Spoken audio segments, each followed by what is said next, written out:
Mike Zimmer talking about Adrian Peterson and the fact that he is still playing football. And it seems like even though he has an ankle injury, he will be ready to go on Thursday night. And he better be. Bill Callahan said that they have liked their offense running with him more often, which congratulations, I guess. I mean, great plan. Not that there's a good plan when Keenum is your quarterback and you don't have Trent Williams playing and Eric Flowers is in and he's awful and it's a bad situation. That whole situation is bizarre. Okay, let's be honest. Trent Williams, one of the best left tackles in the league, like somebody that just doesn't come walking off the street, and you just still can't settle this problem. And not only that, but you won't trade him. Right. Like, what is up with that? That's bad business. At the end of the day, someone's going to be like, dude, you're an idiot. Like, you're going to get something for him right now. And you have until October 29th to do something. And I think they eventually will because nobody sits on anybody for that long for no reason. I mean, I get the discord. Like, not only that, but have you realized what's going on in New York with Kelechi Osemele? Yeah, similar type of thing about them trying to get him to play and then finding him, right?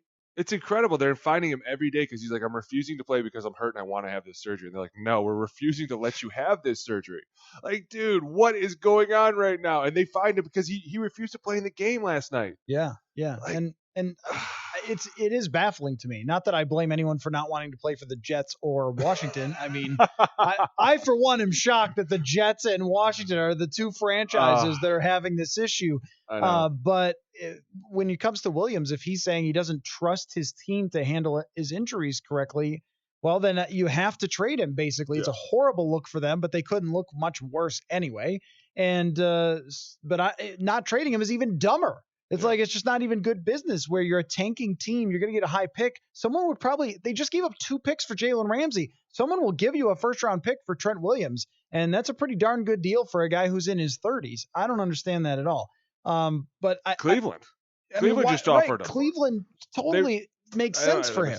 I don't get that. It's dumb. Well, par for the course. It is. For that team. The problem is that Callahan, he's just going to run the ball 60 times coming here. Like, he's just going to be like, you know what, Casey, if you think that ball's coming out of your hands, you're crazy. Which I don't think is fair. I think Casey's a great quarterback. I think he's great when he throws a ball from 0 to 10 yards. So just do all that. Like, that's what I'm talking about. There's so many OCs that are so lazy, and they refuse to say, okay, what do we have on our team? What are we good at? Well, number one, we have Casey Keenum. Well, back in 2017, I'm pretty sure this guy took his team all the way to the NFC Championship. So what did they do that made them so good?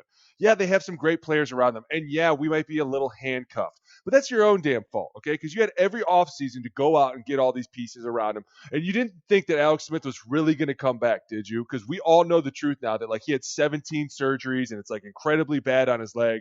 And I feel terrible because he's a great friend of mine. But you talk about this and you're like, dude, this team had every chance to go out there and, like, be a good team. You still have Adrian Peterson. Stop running duo. Like, that play is a dead play. It's just, you got to stop doing it. Like, you got to be creative with him. Hey, listen, we got a soon-to-be Hall of Famer in our backfield. What are we going to do with him? I don't know. Get creative, guys. Have some fun. Yeah, and early on, Keenum played a couple of pretty decent games. I mean, early in the season, threw for 380 yards. Now, of course, it's against Philly, and we know how they are. Still. But 380 yards, 3 touchdowns in that game, and a shootout that they just came up short. And he's had some other decent games when they beat Miami. Again, not a great team, but he was decent in that game. It's not like he's been a total disaster this year. He has a 94.5 quarterback rating. And, I feel like they could have been more competitive with him. But you're right. It amazes me, and maybe Kevin Stefanski deserves credit for something that should be obvious, of taking what works with the player's skill set and just doing that over and over again. It seems like there are not enough offensive coordinators, or on the defensive side either, who seem to have that general philosophy. They're lazy. They just sit back there and go, well, if you guys don't score on this power, it's your own fault. What the hell are you talking about? Like, dude, you got to call in the right situation. Like, we got to know what's going on. But you're talking about guys, like, everybody wants to throw all the blame on Casey and, oh, poor Casey and all this. And listen, a lot of it has to do with the system he was in. You didn't give him anybody around him. You didn't give him an O-line.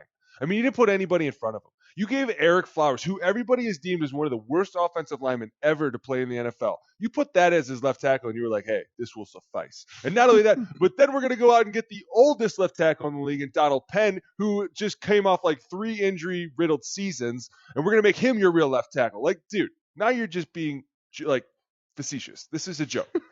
Poor Casey standing back there like, so what? Right. Seriously, what am I supposed to do with all this? I have nothing to do. So he's a great player. So humble. Great guy. Get him in the rooms, and he's like, listen, whatever's good for the team is good for me. And I was like, this guy's incredible.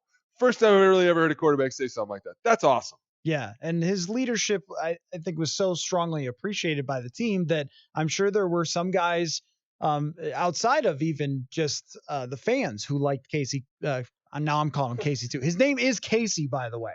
Like, if anybody thinks that you've got it wrong because you call him Casey, I don't care like, if I that do have it is wrong. his I name. played with him. I called him true. Casey. That's true. His I name mean, we is all have actually nicknames Casey. for each other. Yeah, well, people get mad at me because I call him Casey? No, just me. Oh. I just wanted to point out, just if anyone thought that you were saying his name wrong, like, no, man. he's Casey anyway. So I'm not that guy. Aside from that, but I would imagine that there were some players in the locker room who went, wait a minute, why are we getting rid of the guy who just went 13-3 with us? Right? I mean, there had to be that feeling because he was so well liked. Right. I mean, well, the truth is, a lot of it is an emotional state, right? You're looking at this team and you go, hey, listen, guys, we have a really great defense and we have these offensive pieces, but we're just looking for this one piece. Like, they wanted the one guy that they could trust to throw the ball down the field. Now, why they saw Kirk Cousins as that guy in a 7-step drop, I don't know. What they found was that Kirk is more of a play action because of Dalvin Cook, and this is just like a seemingly perfect match made in heaven. Yeah. Yep. But with Casey, you would have had that too. Casey was great on the move. Casey could throw the ball downfield. He was just a little more, and I say this, and I think people think I mean this in a really malicious way, but he was more like Alex Smith to me. And when I say that, I say smart quarterback. Mm-hmm. Hey, listen, I know the probability of me making this throw down the field is not good, so I'm not going to throw that ball. I'm going to throw the check down, which is fine. I get it. Like, he'll come up to us like, hey guys, listen, I'm sorry, I really wanted to throw that ball, I just couldn't. And it's like, hey man, listen, it's cool. We're gonna march down the field. We're gonna do what we got to do. But the team looked at it and they said, no, we can't have that. We need these plays. We need these explosive plays. And they went to. I seriously, and maybe everyone thinks I'm crazy, but I do think that Zimmer should have went to Pat Shurmur and said, listen, I need you to stay with me. Mm-hmm. I get that I can let you out of your contract. We can let you do whatever you're gonna do. Or maybe he was going into a contract year. I don't think that was the case. I think it was like Mike was like, yeah, you can, interview whatever. But if I was Mike, I'd have been like, look, Pat. Look what we have.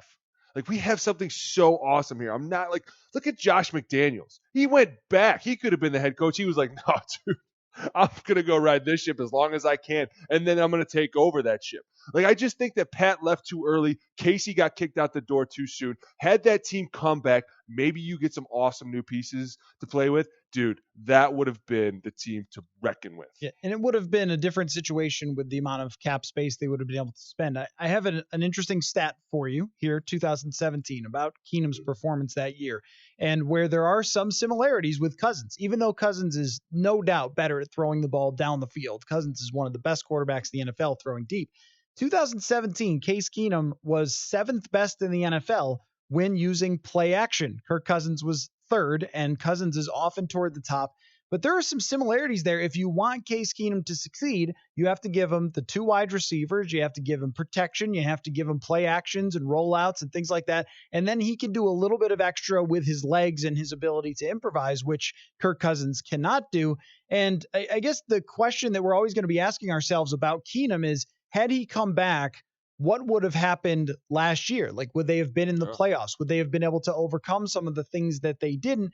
And I think if Pat Shurmur is the OC, they're in the playoffs. I think if Kevin Stefanski is the OC and just continues to roll with Shurmur, Kevin has told us before in the media and me personally that Shurmur is basically his hero. I mean, he just loved Pat Shurmur. Like, they got along so well. He took so much away from Shurmur. He tries to emulate Shurmur in his play calling.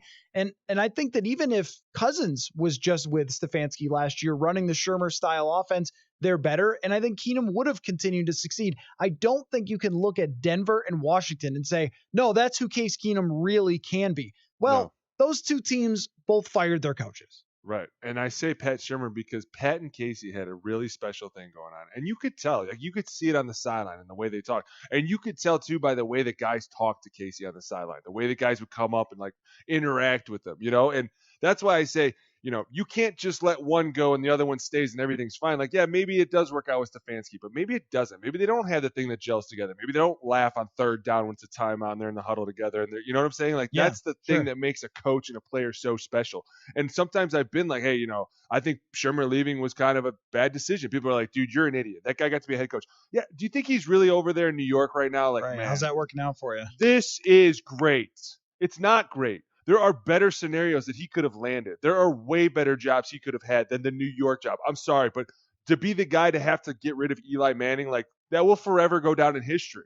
Like, who is the guy that benched Eli? Oh, the Right. Ben McAdoo dude, and then the Pat Shermer. Like, your name will be synonymous for bad things forever. But I think that when you're saying Casey, Pat Shermer, add a couple pieces, let these guys marinate in that offense for a year and off season. Then all of a sudden you come back and it's like, wait a minute, what's going on? We are hitting our stride because you've had more time together. You've had another year together. It's not a new coach, a new face, a new philosophy, because you can emulate somebody as much as you want, but you're not going to do what they do on certain plays. And that's what makes them so great. Now, the question would be, would they have been able to add enough extra talent around Keenum to sustain his level of play? I tend to think that based on what they've done this year for Kirk, bringing in Irv Smith, and they could have done it in free agency if they had had that extra 10 or whatever $million to improve the offensive line last year. You're probably getting like not quite 13-3, but a little bit better than 8-7-1, probably in the first round of the playoffs. Hard to see them going much farther.